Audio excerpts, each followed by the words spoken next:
Hello, welcome to this review discussion on The Hateful Eight, Tarantino's 8th film. My name is Dan, I'm joined by Aaron. Hello. Matt. Hello. And the other Dan. Hello. So, 3 of us have seen it, one of us hasn't. Guilty, sorry. So you should probably lead with whatever questions that you want to ask about it, I guess. Well, without spoiling it for... Vaguely. Well, it just seems like a... Is it like a basically whodunit thing? Yeah. Sort of. It's like it's less of a whodunit than I thought it was going to be. It's like if Tarantino remade a Hitchcock film based on an Agatha Christie novel. Yeah. As a play.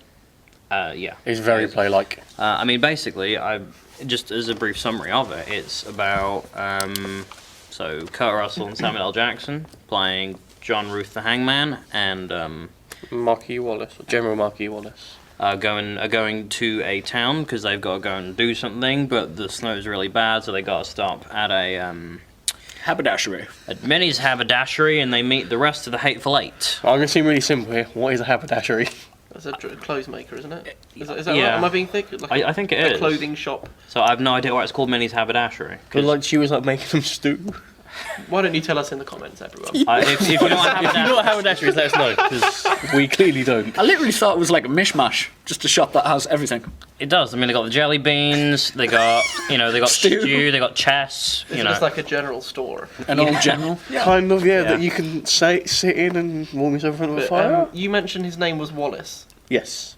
With this whole linked universe shtick, is that the same Wallace? Is that As in Marcellus Is that a Wallace? It relative? could well be. I Like would- Marcellus was his great granddad. I mean, that'd be cool, Right. because Samuel L. Jackson worked for Marcellus Wallace, and then Samuel So he Jackson did. would be an ancestor of his. That'd be cool. And then Yeah. the other thing is that Tim Roth's character, name of Pete Hickox, same surname as Michael Fassbender's character in *Inglourious Bastards*, Lieutenant Archie Hickox. I'm not saying they are related, It's but a bit specific. but it to is be a kinda cool. coincidence.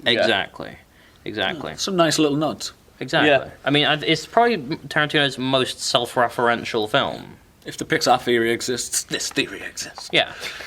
Yeah. So they get to Minnie's haberdashery, and they got to stay overnight. Samuel L. Jackson and Kurt Russell are transporting a prisoner, played by Jennifer Jason Leigh, who is probably one of the better actors in the film. Actually, She's really good. at she's that. really horrible. really She good. does really well with Yeah. very limited dialogue.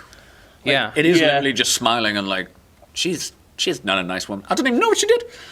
But she isn't like... They never She actually must have done explain what something she bad. did. Yeah, they never explain what she did. She done something bad, and she probably deserves it. She has a gang of Yeah. 15 people I think she waiting shot in someone. Red Rock. Probably. There probably was. But so But you Yeah. did it. but like so they get to Minnie's haberdashery. Kurt Russell's got his prisoner in tow, and his own personal paranoia leads him to think that somebody else at Minnie's haberdashery is probably working with her to set her free. Yeah. So it's about the his paranoia there, as well as who is the person. Yeah, we that's gonna- literally- Is this a spoilery review? yeah. Okay. Yeah. And is someone in fact working to? Yeah, it turns out half the Hateful Eight Yes. are Oh. like the 4 guys who were there when they arrive. Those ones. If there are that many, then that seems like it's so unnecessary for it to be a 3-hour film, because they can just get their guns out and shoot everyone else. The thing with the Hateful Eight is we literally have like a 20-minute segment where the hangman is just going around interviewing people. What's your life story? Yes. I'm writing it. Do you want Is to read that- it? is No, that it's Sam not important. Jackson? No, Yeah. that's John Ruth, John. played by Kurt Russell with a magnificent That's a hell of a mustache. mustache. Like man. Kurt Russell. Yeah. Yeah, but like he's the thing is the whole film. It for me unavoidably very long. And when I say unavoidable, I mean my criticism of it is unavoidable. Not that the film is unavoidable, because as I've said to you, as I've said many times before, and we'll say many times again, inside the 3 hours of The Hateful Eight, which is quite good, is a really good 2-hour film. We're talking up there with *Inglourious* and *Pulp Fiction*, like that kind of thing.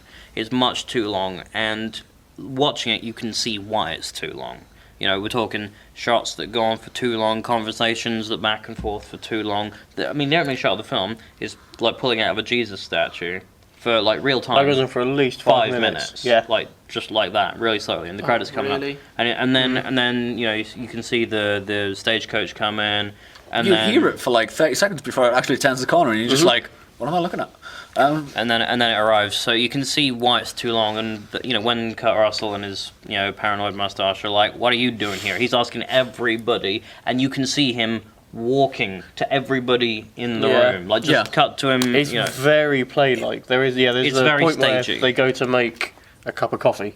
And instead of just cutting to him making a cup of coffee, he walks from one side of the room to the other, And empties a coffee pot out, starts really? filling it with the beans or the ground stuff. It's very staged. see, but that's unnecessary.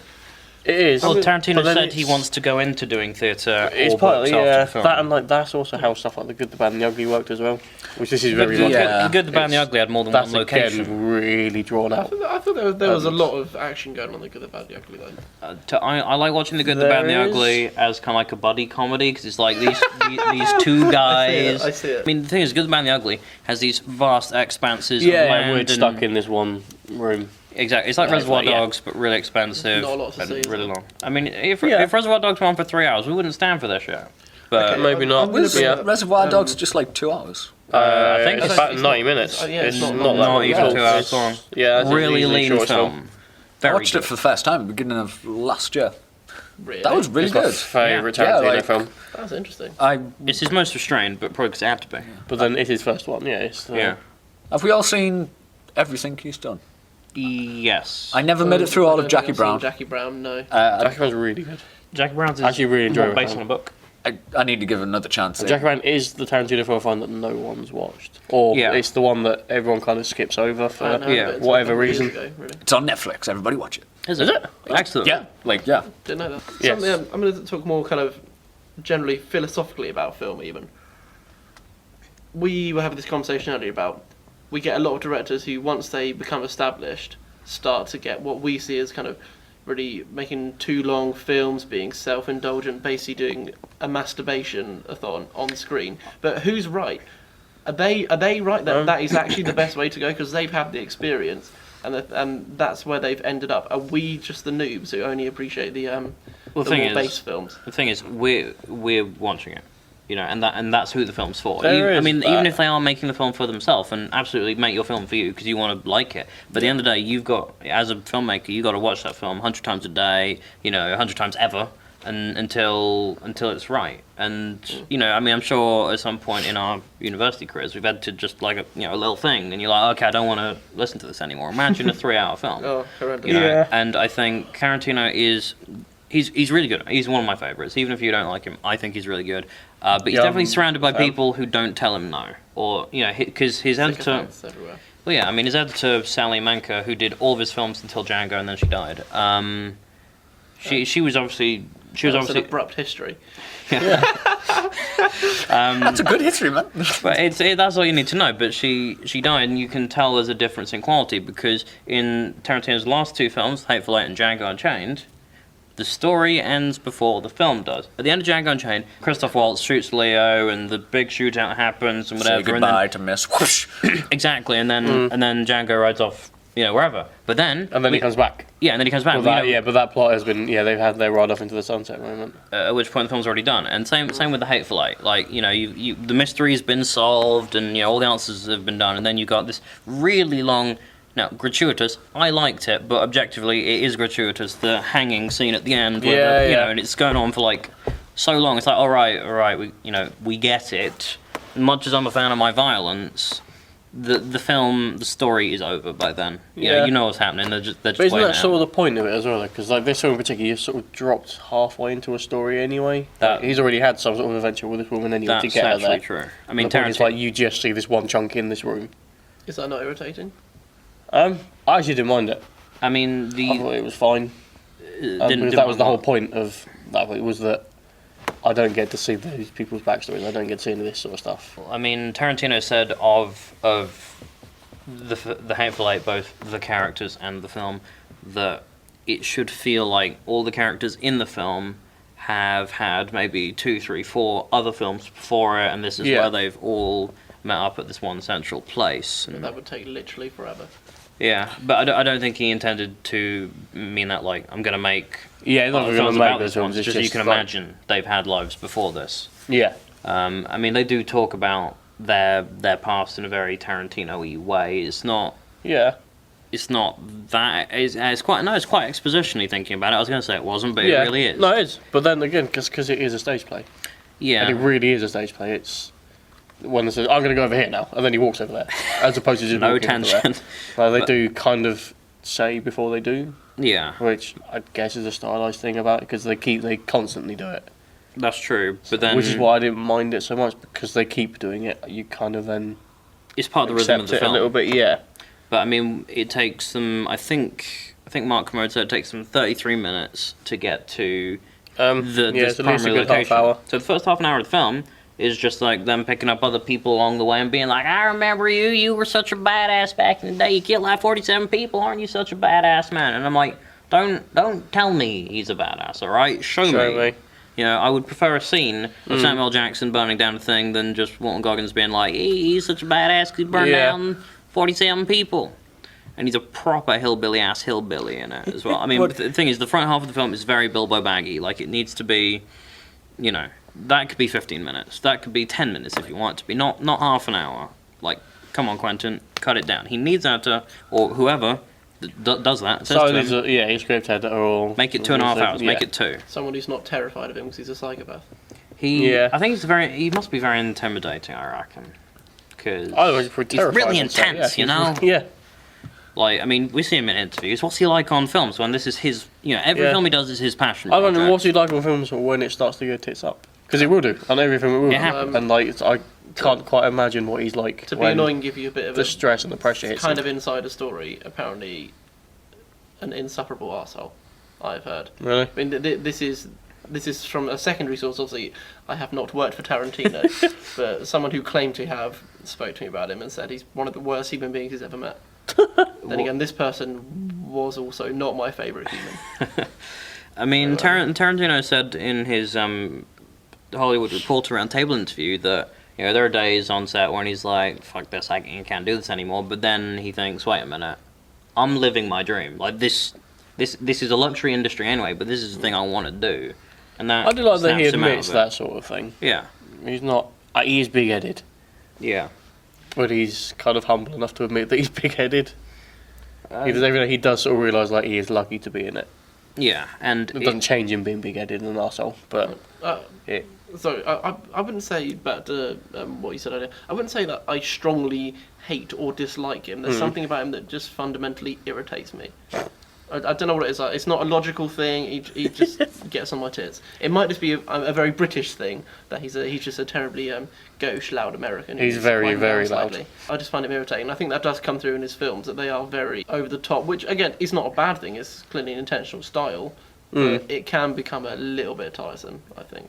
his style is becoming more and more the film rather than a vehicle through which to tell the story. I mean, if you look at the style of Pulp Fiction, even the style of Reservoir Dogs, you've still got a really good story in that. Sure, if you watch Pulp Fiction like in order, it's a less interesting film, but the story is still good anyway. Inglourious Basterds, great story. Probably, I would say maybe his best film. Not my favourite, but probably his best in terms of the artistry and the presentation of it. You know, come Django and Hateful Eight, you know, suddenly you've got a guy who's telling a story about 8 people. Or, in fact, the thing is, there's some numerical qualm here, because although it's called The Hateful Eight, there are at least 10 relatively despicable characters. You know, Kurt Russell as John Ruth, you've got Samuel Jackson as, you know, Marcus Wallace, you've got Walton Goggins, who was in Django Unchained. Yes. I know the name. I can't put it with a face though. He was the guy that was gonna cut Django's balls off at the end there.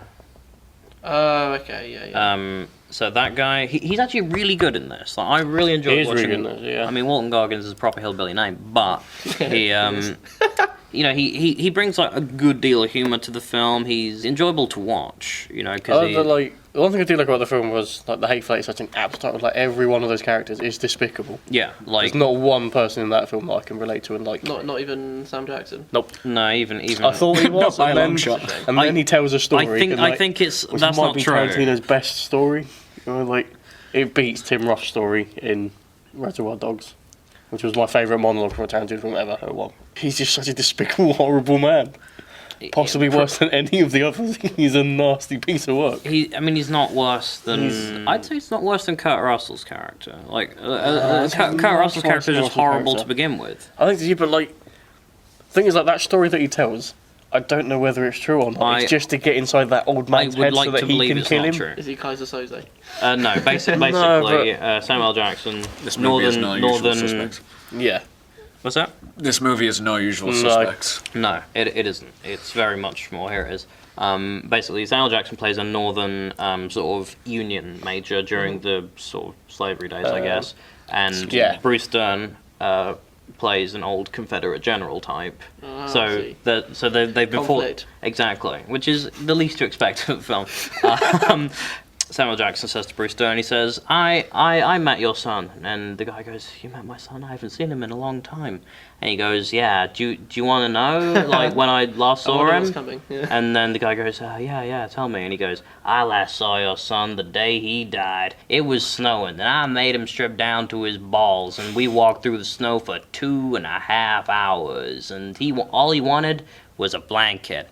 So I said to him, all right, come over here, crawl over here on your hands and knees. And then I got out my big black dingus. And like the story, and I'm like, this isn't actually, is he going to piss on him? Because that would be preferable at this point. I thought that's where it was going. Did we see any of this happening, or was it just no, there's flashbacks to that as well. Yeah, and he's like, and then you know, do you see his knob? No, okay, you don't. Good. But like, and he tells the story. The budget didn't allow for it. I don't want to be too intimidated as a man. he tells the story definitely to rile up the old Confederate general. But it's really slow and really deliberate. He keeps on referring to his black dingus. This big or his black pecker.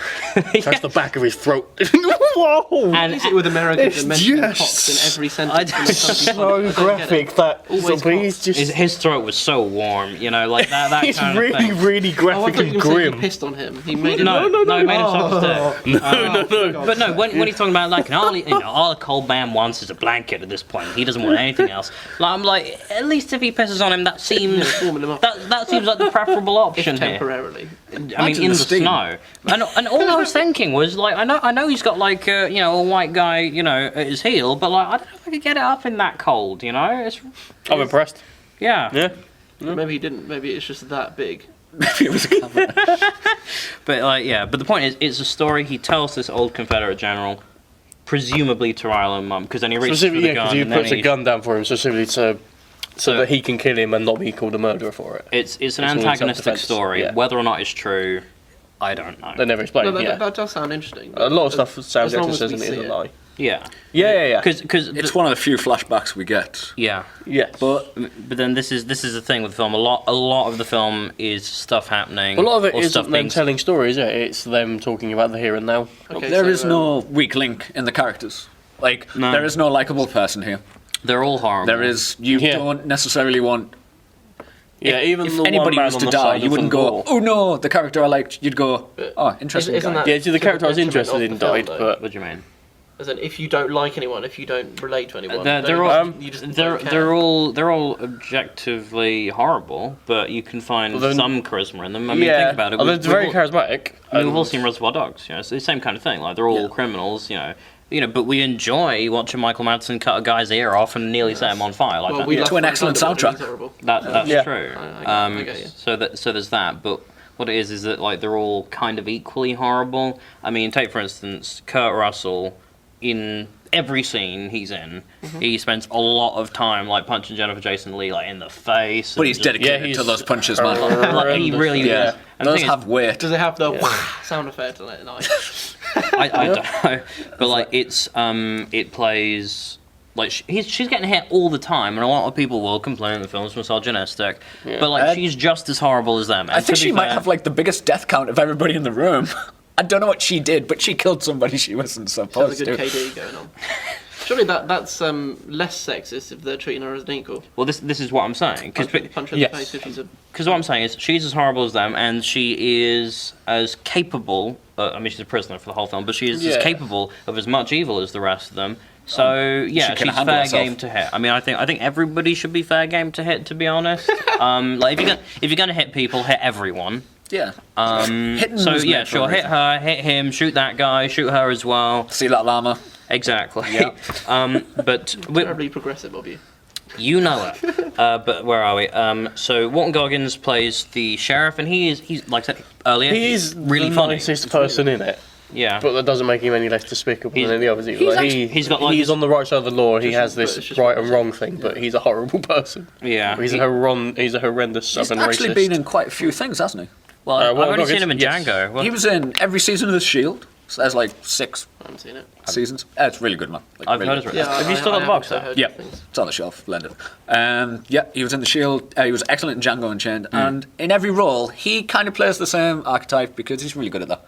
So Like, Samuel Jackson though, loud black man. yeah, like literally, Yeah. and he is the most charismatic person in the movie. I think, like he's really going for it, and towards the end, he's just smiling, like he's totally lost it. I think it's because you're like sucked into his like, although he's like really horrible and racist. Oh, yeah. He's really kind of honest about He's it. kind of got his, yeah. He's telling this story about the only time white folks are safe are when black people are scared, and how his dad was in the Confederate Army, and he's got this real respect for it. And even though Yeah. And like, his dad was fighting the losing side. And, I mean, there's yeah.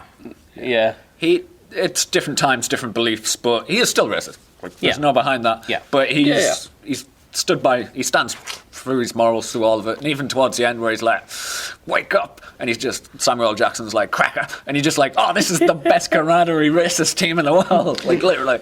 I mean, yeah, that's the thing. You got these two characters who are on opposing sides of the Union Confederacy thing, and by the end of the film, they're the last two standing. They got yeah, work and they're kind together. of reduced to equals by the end of it, which is That kind is a of lovely cool. development. Yeah. It is. Yeah. I mean, Walton Goggins plays it like really like he's the youngest of the cast, which is something I want to talk about in a minute. Yep. And he plays it with this sort of wide-eyed, like, oh my god, when he meets the old Confederate general, he's like, oh my god, you're a legend, man. Oh my god, do you want a blanket? He's really excited about it. And even though he's a despicable, horrible racist, which we think of as like this really adult thing, in that moment he's like a little bit of a child, and that's all right. I can deal with that. And he's funny as well. We are not through all the characters yet. We're not, no. We've got, Then there's the next of the Hateful Eight, who I think is called Bob the Mexican. Bob the Mexican. Bob the Mexican. Yeah. Who is amazing. He's He has probably the least screen time. Like he speaks like there's, I don't know what, 10 lines, yeah. if that. Yeah, he's got the scene in the barn, and then he just shuts up. Yeah, Like, and then he pops yeah. up every now and then Yeah. for that massive argument at the end. Best argument ever. It's like literally, it's like Agatha Christie, we've got all the questions. It's like trying to win a level on Phoenix Wright, and you're just like, we have all the evidence, now we've got to present our case, but can you prove it though? And you're just like, oh my god. It's But like, he's got such a bad accent in it. I'm sure that's on purpose. I'm sure that's again to make it seem like a stage play. He's Is just Damien got... Bashir Mexican? He's French. He's he's French. French, He's yeah. French. For anyone that doesn't know who he is the French man at the beginning of Inglourious Bastards who shares a glass of milk with Colonel Hans Landa. Mr. Le Petit. Yeah. Can you? That was a great scene. That is a great scene. That scene is That is- single-handedly a reason why Django Unchained is one of his best films, because that scene is tense as F. So, It's Inglorious, not but yeah. Yeah, that's what I'm talking about. You said Django. Good save. I meant Inglorious. But yeah, so he's doing this Mexican accent, and he's like, "Hey, sir, listen, cabron, what's going on here?" Like he is so close. It's so bad. He's so close to like asking to mow someone's lawn, like that kind of thing. Yours wasn't that bad there. Is his better or worse than yours? I feel like he's hamming it up. He's very hammed up. He's like, listen, cabron, doing the blanket? What's going on here? But the thing is, and I assume there must be other Mexican accents in the same way there are other British accents. Yeah, Yours is British, there are mine's dialects and that British. sort of stuff. We're all speaking different. But like, I was listening to an interview with Alejandro Inarritu the other day, and when he's talking, he's like, so listen, I'm making this film, and I'm having a difficult time, shooting a horse, like because I want to get the horse's face in, but I want to get its feet in, and I'm like. That sounds different from what Damien Bashir was talking. Yes, there are different Mexican accents, but that one sounds more real. More natural.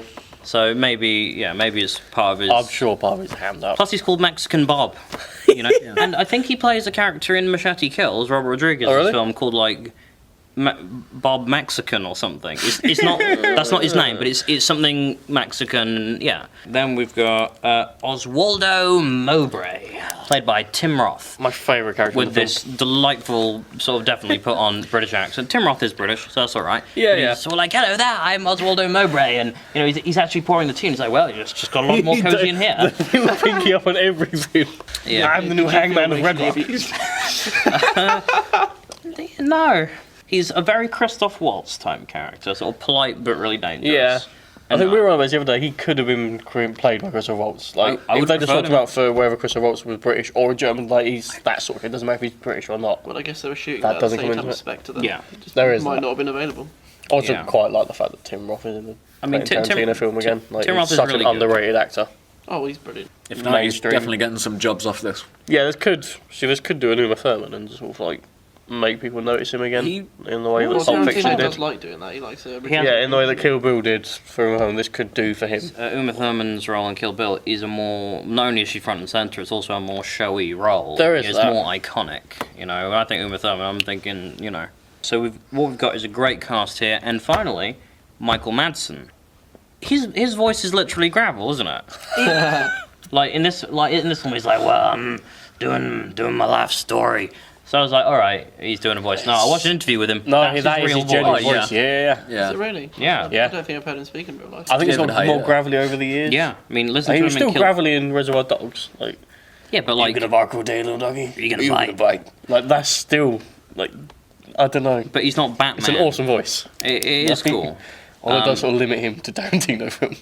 It does. Thing is, No one wants to hear him speak. he's in about 1 billion films a year with Vinnie Jones and sometimes Danny Dyer. And Is he in a film with Danny Dyer? probably the thing is those Michael three, Madsen doesn't deserve to be put in a film with Danny Dyer. He's a good actor. is Well, he? okay, semi-good actor. We're talking about Michael fucking Madsen, Yes, we are. man, and he is right. Is he good in this film, or is he just doing his usual Michael Madsen thing? He's the most underused character out of the 8, isn't he? Yeah, He is supposed to be the guy in the corner writing a book, going Yeah. to see his mother for Christmas. Yeah. It's the biggest blatant lie in the movie. So therefore, we're immediately. He's the one that you suspect instantly. Yeah. I was Yeah. willing to believe him because I was like, it's such like. But then it's such bollocks it's that it could well be the truth. Yeah, Yeah. and that's the crux of the film because what happens is when Samuel Jackson shoots old Confederate guy, it cuts to the next chapter and it says, while this was going down, Daisy Domergue saw someone put poison in the coffee, but she's the only one who saw it. I quite liked that bit. It is massively expositional. That's the word I was looking for. But kind of, It it's needs very to be. Poirot-y as well. In It that, is. and it is Samuel Jackson- Tarantino doing that narration. Well, Samuel Jackson said he was playing it kind of as Hercule Poirot. So, Yeah. And it is, but it is the moment that narration kicks in, and so I didn't realize the narration was actually in the non-rotary Yeah. version because that happens because that's the point where the intermission is as well for the 70mm one. So the point where he closes There's an the intermission. Yeah. there's an intermission in the roadshow version, I mean, let's not in That the is pretentious. normal let's version. let's consider the indulgence here, right? Calling it the roadshow version, being 3 hours long, Yeah. having an intermission, being 3 hours long. But again, you know. that's part of its thing. It is Being shot in a 70mm. proper old school western But film. does that add to the enjoyment of the film, or is it a gimmick? It was essentially? cool watching it. It is a gimmick. Don't get me wrong, what but it was you- cool watching it because before it started, what's the someone gimmick? came up. The fact that there's a Like roadshow. a gimmick is kind of a. No, I know what gimmick is. I mean, Oh, what is the Oh, I gimmick? was saying that. I'm very surprised when he said that. But as in, all this. That is displayed as a stylism roadshow and, show. Oh, it's 70mm, blah blah blah, having an intermission. The thing is, Being 70 very mil. subtle. It is Yeah. gimmicky, but it was cool to watch. So before it started, someone came out on stage and introduced it and talked a little bit about 70mm. Have you got the booklet with you? No, because it couldn't fit in my bag along with my stuff, and I didn't want to break it. Sounds like Okay. Apocalypse Now. Um, the but it- end credits are just directed by Coppola. I think, Oh, it has been credits like that. But before the credits start up in the thing, you've got an overture, so they play the main theme of it grandly, and you're sat there sort of watching the thing on a big screen. It's just way to do it. It's cool to watch it with the flicker of film grain again, and you can tell that like the frame wobbles and the scratches on the frames, and it was really I cool do watching it remember- on 70mm again. I'm trying to which was quite remember cool. back when I used to see films in this cinema actually when the pop. Yes, it What's was the top really one cool to called? see that on the Yeah. end. But then, so they kind of introduced it a bit, and you get a pamphlet. What do you call it? You know when you go to a play, you get a booklet Yeah. with all the casting info. Something you get one of them for Program. it. Program. That's what I was looking for. And then there's intermission in the middle, and you go up and get drinks, and you go back to it. And they close the curtains in between the intermission and open it up. And It's definitely a it's- theatre thing, isn't it? Yeah, I it's see very the theatrical. appeal, but it feels pretentious to me. Well, I Oh, it's mean, massively pretentious. I think- but it doesn't make it any less enjoyable for No, I get kind that. of film I get you. buffs. Yeah. It's kind of cool to experience. It's sort of A throwback. gimmicky, though that it might be. Like, it was kind of cool. I mean, you try explaining the 70mm thing to someone who's not like a film buff, they'll be like, "So it's just really big." I'm like, "Yeah, but that's not the point." The point, bro. yeah. So the point is, people sort of, It's the feel of it. It's like you can watch Star Wars on an iPad. yes, But But you it's a hell of a wouldn't. lot but it's better not to good as watch it in IMAX. cinema. Yeah, yeah. It's the same kind of attitude as that. I mean, the thing is, I was talking to one of my friends about this. She was like, "What's 70mm?" I'm like, basically, imagine the width of a cinema screen, then add like half, like across. yeah. Because it's super wide. But the thing is that some people still shoot on film. You know, Christopher Nolan is a big proponent of film. That there are film formats that people still use. You know, 35, sometimes 65, but 70 Ultra Panavision is fundamentally extinct. Like, it really hasn't been used in films for maybe 50 years. Now, Tarantino could have shot it on film. He could have shot it, you know, in Magnificent 35, because, you know, 35mm, you can stretch that out to 6K, which is still, you know, which is the Revenant's resolution, in fact. So there's kind of no need to go for the most obscure hipster, because that's See, what this it is is. what It I is mean very about hipster, Tarantino yeah. being annoying. He's just irritating.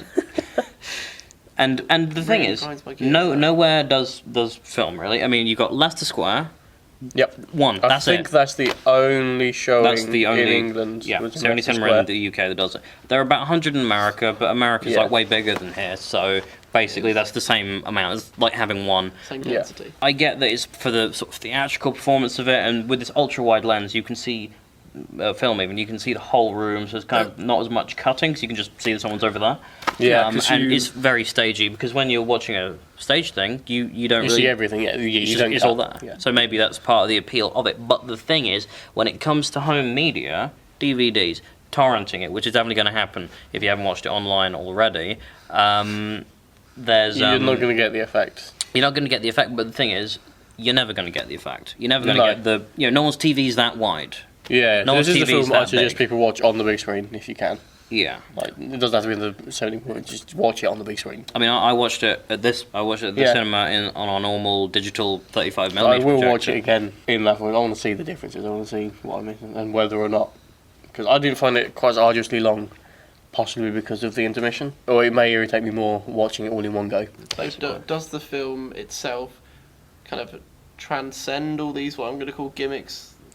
Or It- it yes. is it defined by them? The super wide thing that we don't get in other films, it means you've got this whole room, which means that watching the film more than once, and I advise you do this when you go see it, I'm seeing it later. The way Tarantino has spoken about it is that because it's so wide, you can just look at a different bit of the film and just pay attention Yeah, to which that is kind of character cool. over Because there. I'm sure in the Or, yeah, background there are people whatever doing stuff that I didn't pay attention to. Exactly. There's a scene where Yeah, nobody Tim Roth stops. is doing something. Like, everybody's in character for, like, what appears like the whole of the movie, if you know what I mean. Yeah, whether Like- they're the focus of the screen or not. Yeah. They're doing something like When you're watching it the second time, Sam's corner screen, you doing down can something see- like that, even if he's out of focus, which is kind of cool. But I guess we better sort of wrap Start this one wrapping up. up. So, $1 million question then. Where does it rank? Out of all Out of of all us. eight of his Tarantino's films. films, yeah. Alright. So I want to give it 7.5 because I think it's too goddamn long. A lot of stuff that characters say, you kind of just have to take their word for it. Like there's a bit where Samuel Jackson goes, "There was that sign over there 2 years ago." No reason to believe that other than he's telling the truth. Yeah. That's the point. I You know, don't know any of these Yeah. characters. I know, but it's like he's got to be able to justify it in story. I mean, you're a budding writer, and a character can't just go, "That's the way it is," because that's Again, It's not if there's a point to it, if it advances the story, but if It it's just doesn't. a random, when you're a kid and your mum or dad was showing you somewhere, they'd go kind of, "Well, that used to be home base or something like that," and it's just pointless. Is that what this is? Why are your Kind parents of, telling yeah. you where But then home the base other is? stuff Because parents like to Tell you about home display base. knowledge. I know what you mean, but It's like that. That is sort of the point of it as well, though. That is, rather than him sort of furthering the point with that, it is just a throwaway line that he says because people talk like that. I guess. No, There is, but- like, there is a point where he would I just... understand your gripe. It's just, if we got rid of that, if we got rid of stuff from like that from the Hateful Eight, it wouldn't be the It same. would just be a lot of more it is just them jargon. talking rubbish and stuff. It's and 3 that's hours what of they banter. do. It's the most interesting rubbish you've ever heard. Yeah. Yeah. Still I'm rubbish. actually quite curious to see this now because it sounds like something that would irritate me, but I also feel that there's certainly something to take from it, a different style to think about. I really enjoy westerns actually Yeah, me because too. they're a bit of an outdated thing now, but you look at them and they are like the pinnacle of like They are cinema. They're yeah, proper exactly. cinema, yeah. Well, I know we can look at like sort of big CGI stuff, or even films like The Raid, which I think are fantastic. But in terms of just like pure cinema and artistry and magnificence, Yeah. the Western I don't think can be really compared to. So I'm going to go for 7.5 because it's just too goddamn long, but basically really quite good. I'm going to go for an 8 because I actually really enjoyed it. The length didn't bother me at all. Neither did the pace because I quite like slow films. I'm a big fan of Eraserhead. I don't Sicario mind from slow. last year. And I quite like my slow drawn out films. I'm happy to sit there and watch them. Okay. It wasn't such an issue. I'm going to go for a nice awkward 7.8. Literally, like You want the number 8 in there? yeah, I want that 8 in there. So I we're was gonna- averaging about 7.7 then for a score. Yeah, I'd Yeah. just see it That as a sounds alright, film sounds that alright. if you Yeah. watch once, you will remember it. Yeah. But you'll remember, you don't really need to watch it again. Probably not, no. Yes. I would say I will watch it again, but it's not a film that you want to watch, that everyone will want to watch. I'd Maybe say in 10 years yeah. yeah. or 8 years. I'd say better than Jackie Brown, worse than Inglorious. That's a margin. What about in relation to Django? I prefer the Django. Django was more fun because it had that glorious shootout at the end, which I think is so good. Oh, Django's more And fun, but I think this film, Django's more fun. This is more like a director's intense. passion piece. yeah. Okay, I'm gonna say better film, but less enjoyable than Django. Is that fair? Yeah, much less entertaining. Yeah. But, Yeah, you- but Not sure how much is selling it to me. Just go see it and then you'll know. yeah. Will do. Yeah, it's intense to watch it. Like, cause you kind of know who it is, but Yeah, you can You kind of wanna guess know the who it twist is. quite early Yeah, on, yeah, actually. yeah. But, like, the point of it isn't to be... It's not going to pull the rug out from... I need to do the fire alarm test. Alright, Alright, so And the hazards of amateur video making. yeah. But Yeah. We can shall cut to crack that on. camera and cut that anyway. But Shall yeah, crack on. Where were we? we're done. We are, don't we? so we just need to sign off. So yeah, we all thought it was good. Yeah. And we advise that you go and see it, and you as well. Yeah, I definitely. concur. Thanks for watching. All right. Till next time. Right, I'm going to turn that off and see how much that room that fucking took up. Oh, Oh, I just got a boat's face.